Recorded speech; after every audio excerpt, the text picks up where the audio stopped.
Les Actes des Apôtres, chapitre 7. Le souverain sacrificateur dit, « Les choses sont-elles ainsi ?» Étienne répondit, « Hommes, frères et pères, écoutez. Le Dieu de gloire apparut à notre père Abraham lorsqu'il était en Mésopotamie, avant qu'il s'établît à Charan, et il lui dit, « Quitte ton pays et ta famille et va dans le pays que je te montrerai. » Il sortit alors du pays des Chaldéens et s'établit à Charan. De là, après la mort de son père, Dieu le fit passer dans ce pays que vous habitez maintenant. Il ne lui donna aucune propriété en ce pays, pas même de quoi poser le pied. Mais il promit de lui en donner la possession, et à sa postérité après lui, quoiqu'il n'eût point d'enfant. Dieu parla ainsi. Sa postérité séjournera dans un pays étranger, on la réduira en servitude, et on la maltraitera pendant 400 ans. Mais la nation à laquelle ils auront été asservis, c'est moi qui la jugerai, dit Dieu. Après cela, ils sortiront, et ils me serviront dans ce lieu-ci. Puis Dieu donna à Abraham l'alliance de la circoncision, et ainsi, Abraham ayant engendré Isaac, le circoncit le 8e jour. Isaac engendra et circoncit Jacob, et Jacob, les 12 patriarches. Les patriarches jaloux de Joseph le vendirent pour être emmené en Égypte. Mais Dieu fut avec lui, et le délivra de toutes ses tribulations. Il lui donna de la sagesse, et lui fit trouver grâce devant Pharaon, roi d'Égypte. Il l'établit gouverneur d'Égypte et de toute sa maison. Il survint une famille dans tout le pays d'Égypte et dans celui de Canaan. La détresse était grande, et nos pères ne trouvaient pas de quoi se nourrir. Jacob apprit qu'il y avait du blé en Égypte, et il y envoya nos pères une première fois. Et la seconde fois, Joseph fut reconnu par ses frères, et Pharaon sut de quelle famille il était. Puis Joseph envoya chercher son père Jacob et toute sa famille, composée de 75 personnes. Jacob descendit en Égypte, où il mourut, ainsi que nos pères, et ils furent transportés à Sichem et déposés dans le sépulcre qu'Abraham avait acheté à prix d'argent des fils des morts, père de Sichem. Le temps approchait où devait s'accomplir la promesse que Dieu avait faite à Abraham, et le peuple s'accrut et se multiplia en Égypte, jusqu'à ce que parut un autre roi qui n'avait pas connu Joseph. Ce roi, usant d'artifice contre notre race, maltraita nos pères, au point de leur faire exposer leurs enfants pour qu'ils ne vécussent pas. À cette époque naquit Moïse, qui était beau aux yeux de Dieu.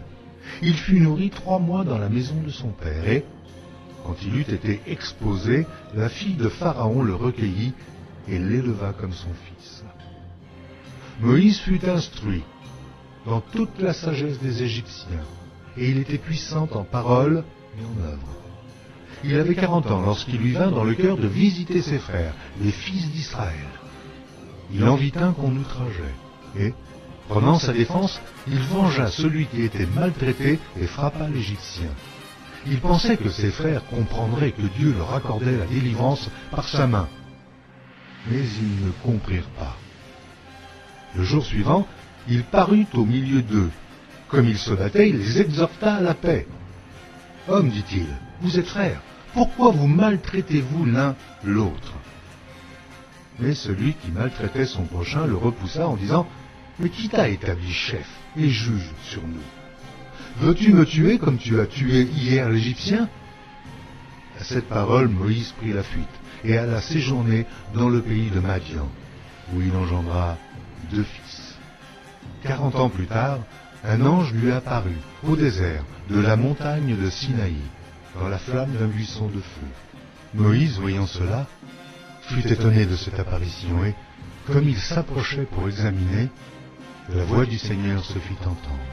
« Je suis le Dieu de tes pères, le Dieu d'Abraham, d'Isaac et de Jacob. » Et Moïse, tout tremblant, n'osait regarder. Le Seigneur lui dit, « ôte tes souliers de tes pieds, car le lieu sur lequel tu te tiens est une terre sainte. J'ai vu la souffrance de mon peuple qui est en Égypte. J'ai entendu ses gémissements, et je suis descendu pour le délivrer. Maintenant, va, je t'enverrai en Égypte, Ce Moïse qu'ils avaient renié en disant « Qui t'a établi chef et juge ?» c'est lui que Dieu envoya comme chef et comme libérateur avec l'aide de l'ange qui lui était apparu dans le buisson. C'est lui qui les fait sortir d'Égypte en opérant des prodiges et des miracles au pays d'Égypte, au sein de la mer Rouge et au désert pendant 40 ans. C'est ce Moïse qui dit aux fils d'Israël « Dieu vous suscitera d'entre vos frères un prophète comme moi. » C'est lui qui, lors de l'assemblée au désert, étant avec l'ange qui lui parlait sur la montagne de Sinaï et avec nos pères, reçut des oracles vivants pour nous les donner. Nos pères ne voulurent pas lui obéir. Ils le repoussèrent et ils tournèrent leur cœur vers l'Égypte en disant à Aaron « Fais-nous des dieux qui marchent devant nous, car ce Moïse, qui nous a fait sortir du pays d'Égypte, nous ne savons ce qu'il est devenu. » Et en ces jours-là, ils firent un veau. Ils offrirent un sacrifice à l'idole et se réjouirent de l'œuvre de leurs mains.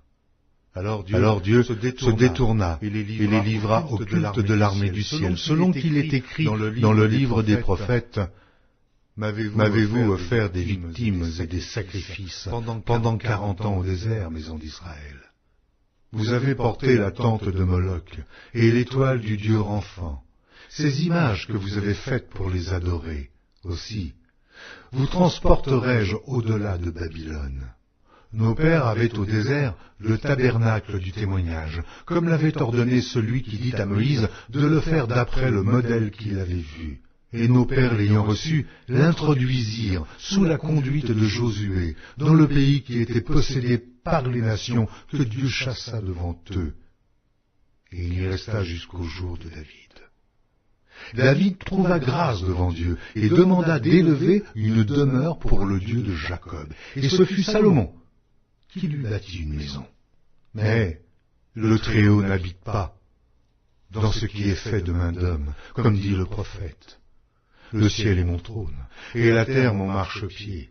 Quelle maison me bâtirez-vous, dit le Seigneur, ou quel sera le lieu de mon repos?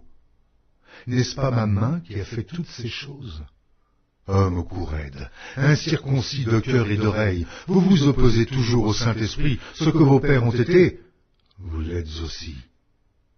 Lequel des prophètes vos pères n'ont-ils pas persécuté? Ils ont tué ceux qui annonçaient d'avance la venue du juste, que vous avez livré maintenant, et dont vous avez été les meurtriers. Vous qui avez reçu la loi d'après des commandements d'anges, et qui ne l'avez point gardée. En entendant ces paroles, ils étaient furieux dans leur cœur, et ils grinçaient des dents contre lui. Mais Étienne, rempli du Saint-Esprit, et fixant les regards vers le ciel, vit la gloire de Dieu, et Jésus, debout à la droite de Dieu. Et il dit, voici, je vois les cieux ouverts, et le Fils de l'homme debout à la droite de Dieu.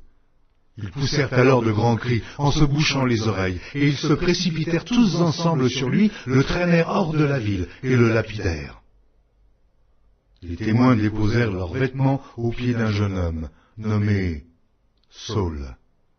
Et ils lapidaient Étienne, qui priait et disait, « Seigneur Jésus, reçois mon esprit. » Puis, s'étant mis à genoux, il s'écria d'une voix forte, « Seigneur, ne leur impute pas ce péché. » Et, après ces paroles, il s'endormit.